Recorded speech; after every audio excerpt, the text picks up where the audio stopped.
नमस्कार दोस्तों, स्वागत है आप सभी का एक बार फिर से आपके अपने इस यूट्यूब चैनल पर। दोस्तों 15 मार्च को जो एग्ज़ाम हुआ है उसके बाद से अभ्यर्थी तो परेशान है ही हैं। साथ में आप देखेंगे कि 2 सरकारी विभाग यानी कि बीपीएससी और ईओयू जो कि जांच एजेंसी है, इन दोनों की आपस में बहस छिड़ गई है। कोई भी ये मानने को तैयार नहीं हो रहा है कि किसकी गलती थी, सब एक दूसरे पर गलतियाँ थोप रहे हैं। अभी हम पढ़ेंगे तो इसमें देखेंगे कि बीपीएससी ने ईओयू से साक्ष्य मांगा है पेपर लीक का, कि भाई पेपर लीक हुआ है, इसके साक्ष्य हमें दो। वहीं बीपी जो ईओयू है वो कह रही है कि हमारे पास पर्याप्त सबूत हैं इस चीज़ के, और वो ये साबित करते हैं कि पेपर लीक हुआ है। इसके बावजूद भी आप देखेंगे कि दोनों बिल्कुल आमने सामने आ गए हैं। अब कहा जा रहा है कि शिक्षक भर्ती परीक्षा के प्रश्न पत्र आउट मामले की जांच एसआईटी करेगी। देखते हैं क्या होगा क्या नहीं, लेकिन इसको डिटेल में समझने की कोशिश करते हैं कि आखिर ये चल क्या रहा है। शिक्षक भर्ती के तीसरे चरण की परीक्षा का प्रश्न पत्र आउट होने के मामले में जांच एजेंसी ने ईओयू बीपीएससी आमने सामने आ गए। जहां ईओयू ने अपनी शुरुआती जांच के बाद ये दावा किया है कि तीसरे चरण की परीक्षा का प्रश्न पत्र आउट हो गया है, वहीं बीपीएससी ने इसे खारिज कर दिया है। दोनों को अपनी अपनी दलीलें हैं। बीपीएससी ने इस मामले में आर्थिक अपराध इकाई से साक्ष्य मांगा है कि आप सबूत दीजिए कि पेपर लीक हुआ है। आयोग ने जांच एजेंसी को परीक्षा शुरू होने के पूर्व प्रश्न पत्र और उत्तर लीक होने के संबंधी ठोस साक्ष्य देने को कहा है कि आप ये सबूत दीजिए कि परीक्षा शुरू होने से पहले लीक हुआ था, उसके बाद का छोड़िए।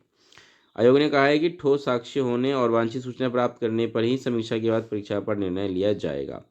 वहीं आप देखेंगे तो इधर प्रश्न पत्र लीक होने के संबंध में रविवार को ईओई द्वारा आयोग को एक प्रतिवेदन यानी कि रिपोर्ट भी उपलब्ध कराई गई थी।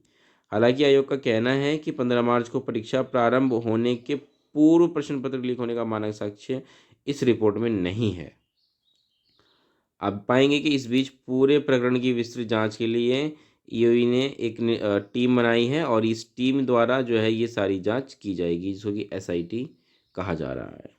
अब आप पाएंगे कि चल क्या रहा है, दोनों अपनी अपनी दलीलें दे रहे हैं। बीपीएससी की दलीलें क्या है सुनिए, कि जब परीक्षा से पहले कार्यवाही हो गई है तो पेपर लीक कैसे हुआ है।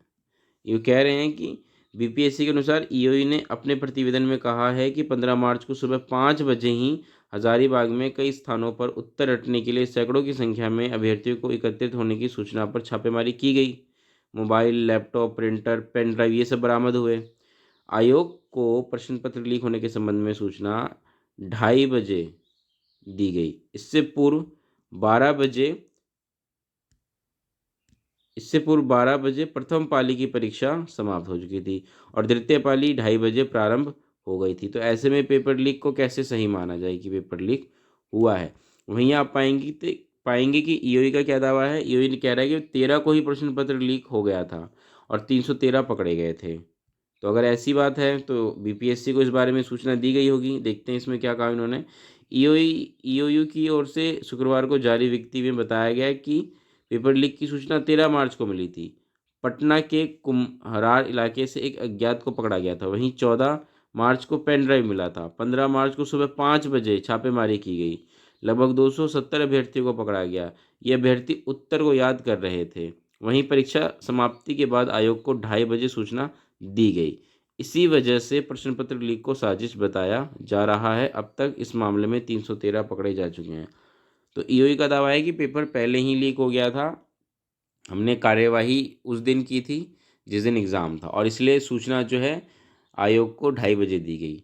तो ये सारी चीज़ें आपस में इनकी बहस चल रही है। अब देखते हैं क्या होगा क्या नहीं होगा, ये सब समय बताएगा। लेकिन हाँ, ये बात तो हमें सभी को समझ में आ रही है कि पेपर तो लीक हुआ है।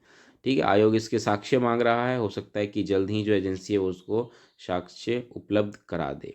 तो क्या कुछ होगा आगे समय समय पर आपको बताते रहेंगे। इस वीडियो में इतना ही रखते हैं दोस्तों, तब तक के लिए नमस्कार, धन्यवाद।